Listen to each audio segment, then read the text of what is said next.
जिला सांबा के DC office conference hall में जिला विकास समन्वय और निगरानी समिति दिशा की बैठक आयोजित की गई।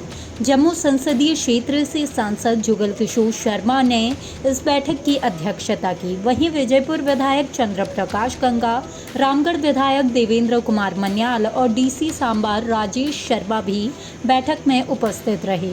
बैठक में केंद्र सरकार द्वारा चलाई जा रही विकास कार्यों को लेकर चर्चा की गई। बैठक में बीजेपी सांसद ने अधीनस्थ अधिकारियों को निर्देश दिए कि जिले में कराए जाने वाले विकास कार्यों में अनियमितता पाई जाती है तो संबंधित के खिलाफ कड़ी कार्रवाई की जाएगी।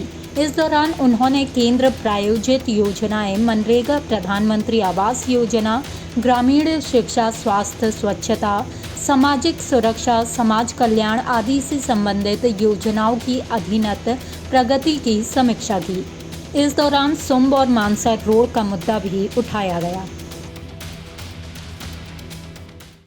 ऐसे देखिए, हर 3-4 महीने के बाद सेंटर स्पॉन्सर स्कीम्स को लेकर एक दिशा की मीटिंग रहती है। जो पैसा केंद्र सरकार की तरफ से आ रहा है उसका सही इस्तेमाल हो और जिस प्रोजेक्ट के लिए पैसा आया है उस प्रोजेक्ट पर लगे और इसके साथ साथ ही लोगों को उसका लाभ मिल सके। इन सब विषयों पर चर्चा जो है वो रहती है। विशेष तौर पर आज की बैठक जो सांबा जिला की है, जिसमें हमारे चंद्र प्रकाश गंगा जी, डॉक्टर देवेंद्र मन्याल साहब, केशव जी चेयरमैन और भी बहुत सारे जो ऑफिसर हैं इस बैठक में हैं। आपने देखा होगा कि कुछ विषय जो हैं वो उभर कर सामने आए हैं जिससे कि लोगों को लाभ मिल सके। कुछ रोड के मसले थे, कुछ कंस्ट्रक्शन के कार्य ऐसे हैं जो धीमी गति से चल रहे हैं, उन्हें तेज़ गति से चलाया जाए, उस पर चर्चा हुई है। और इसके अलावा जल जीवन मिशन पर चर्चा हुई है कि लोगों को पीने का पानी मुहैया करवाया जाए और समय से करवाया जाए। देश के प्रधानमंत्री जी की जो सोच है उसे आगे बढ़ाया जाए। तो एक नहीं अनेक योजनाओं पर चर्चा जहाँ पर हुई है, और विषय आयुष्मान भारत हो या किसान निधि के नाते हो या इसके अलावा भी जो लोकल समस्याएं हैं उन पर भी विधायक जो हैं वो चर्चा करते हैं। सभी ऑफिसर जो HOD हैं इस डिस्ट्रिक्ट के काफ़ी अच्छी तैयारी करके आए हैं। जहाँ के जो डिस्ट्रिक्ट डेवलपमेंट कमिश्नर हैं राजेश जी, उन्होंने भी अच्छी तैयारी कर रखी है। मकसद एक ही है कि ये जो सांबा ज़िला है ये तेज़ गति के साथ विकास की ओर आगे बढ़े और लोगों को उन सब योजनाओं का लाभ मिले जो उनके लिए प्रधानमंत्री जी ने समर्पित की है। तो एक मौका मिला है जम्मू कश्मीर की बेहतरी और विकास के लिए, उन्हें उस ओर ध्यान देना चाहिए और केंद्र सरकार का पूरा सहयोग जो है वो जम्मू कश्मीर को मिल रहा है। विशेष तौर पर जम्मू कश्मीर में करने योग्य बहुत सारे ऐसे कार्य हैं जिनकी ओर ध्यान देना चाहिए।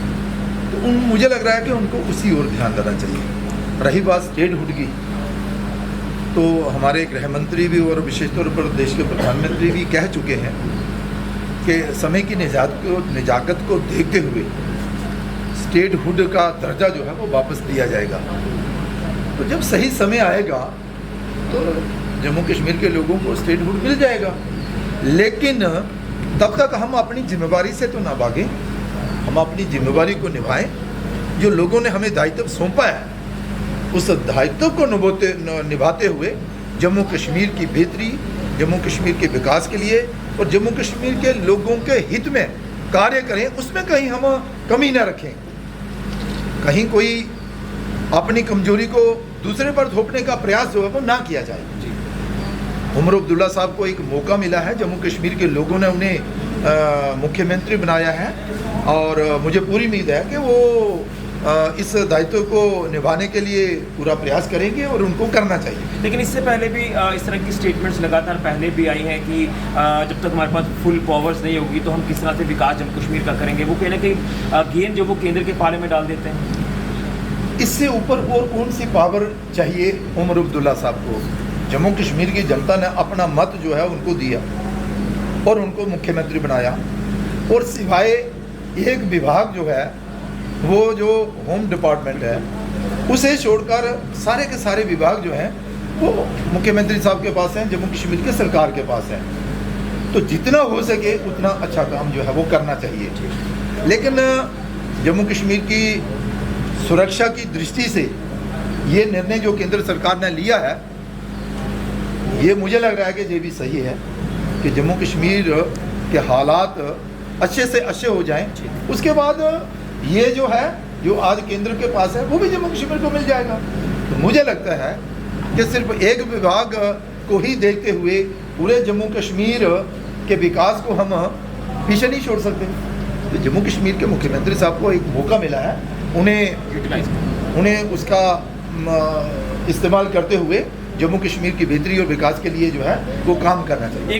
एक मेरा अहम सवाल रहेगा, ज़्यादा वक्त नहीं लूँगा आपका। उर्दू सब्जेक्ट देखते हुए ये उचित नहीं होगा कि भाई जो उर्दू नोइंग जो कैंडिडेट हैं उन्हें ही इस इम्तिहान में बैठने का मौका मिले। मुझे लग रहा है कि भाई जम्मू कश्मीर में उर्दू भी है, जम्मू कश्मीर में हिंदी भी है, जम्मू कश्मीर में इंग्लिश भी है, जम्मू कश्मीर में डोगरी भी है। ये जो शर्त है ना, इस शर्त को हटा देना चाहिए ताकि सबको मौका मिले और वो अपनी सेवाएं इस जम्मू कश्मीर की बेहतरी के लिए दे सकें। तो मैं भी इस हित में हूँ कि ये जो उर्दू वाली शर्त सरकार ने लगाई है, इसे हटा देना चाहिए। एक तरफ चीफ मिनिस्टर साहब कहते हैं कि भाई मुझे मौका नहीं मिल रहा काम करने का और कुछ अख्तियार मेरे पास नहीं है।